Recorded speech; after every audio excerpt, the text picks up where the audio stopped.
आम जगह भारी बढ़िया। मोर ए प्रयासटी जदि आपण मानक भल लगुची तेबे चैनल टी को लाइक करंतु, शेयर करंतु आउ सब्सक्राइब करंतु। अनंत वीर्य जहि बसे श्वास पवन चासे जहार गति जन काल जीव संसार जार खेल जिमुत गण जार केश संध्या जहार निज वास प्रकृति हृदय जहार जहार मन निसाकर विज्ञान शक्ति ज महिमा अंतकरण रुद्र सीमा करभ स्वश्वतर नख समूह करिबर जे पशु मृगादि विशेषे सर्वकल्पित श्रोणीते से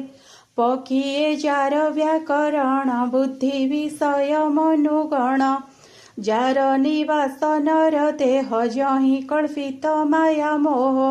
गंधर्व विद्याधर आदि चारण गणिका प्रसिद्धि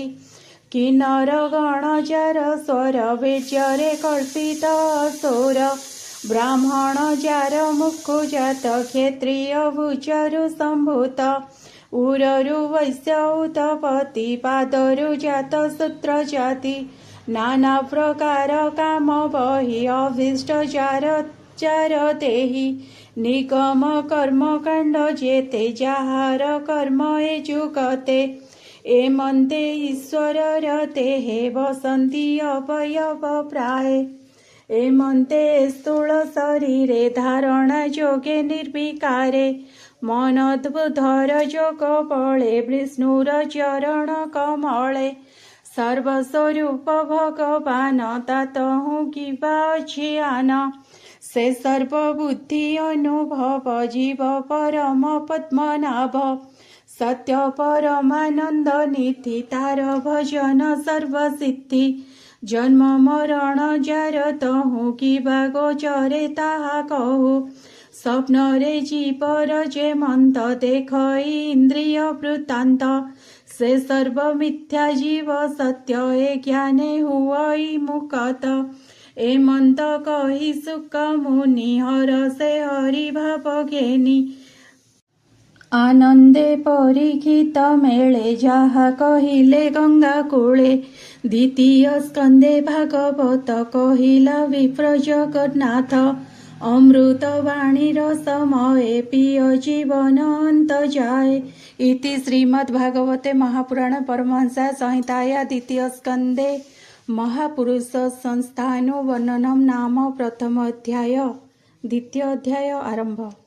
स्थूल धारणे मन जिणी विष्णुर सूक्ष्म रूपे पुणी के मंदे धारणा करिब द्वितीय अध्याय प्रस्ताव। श्री शुक उवाच कहन्ति सुख महामुनि शुण परीक्ष नृपमणि ए जेते कहिली मु तते ईश्वर सरीप समेते ए स्थूल देहे मन धरी सुबुद्धि बळे यत्न करी से हरि अंतर बाहारे आनके अछि ए संसारे से सर्वबुद्धि अनुभूति स्वप्न जाग्रत मध्य स्थिति सत्य आनंद जल निधि भक्त जनक सर्वसिद्धि जहार तहु ए जगत आत्मार संगे उदय अस्त एहि प्रकारे पूर्व काले से आत्मजनिये सयळे आत्मा स्मरणे बुद्धि बळे सर्जिला ए विश्वमंडले पूर्वे जे मंते थिला विधि तेने धारणा बळे साधी आत्मा को पाळी पुण हरे वणिज जेन्हे वणिजारे सबद ब्रह्मर ए पथ जे मार्गे जीव आत जात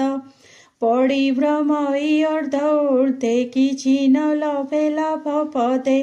वासना मायामय जाने न बुझि निरते भ्रमणे ताहांग मध्ये जे सुबुद्धि जाने बेपार सत बुद्धि विचार करे माया ग्रस्ते मुहि भ्रमई किस अर्थे श्रम लभई हात जाते लाभ न मिले मोर हस्ते एणु ए पथ श्रम तेजी जे पाणी आत्मा लाभ खोजी प्रयास दूरे फरी हरे आत्मा बोध करे ଅଳପ ଭୋଗେ ଦେହ ପୋଷେ ବର୍ତ୍ତଇ ଅବା ଉପବାସେ ଥାଉ ଏ ବସୁନ୍ଧରୀ ଅଙ୍କ ସୁବର୍ଣ୍ଣ ପଲଙ୍କେ କି ସୁଖ ସମର୍ଥ ଭୁଜ ଥାଉ ବାମେ କି ପ୍ରୟୋଜନ ଉପାଧାନେ ଅଞ୍ଜଳି ଅଛି ଯେବେ ହସ୍ତେ କି ପ୍ରୟୋଜନ ଅନ୍ନ ପ୍ରାତେ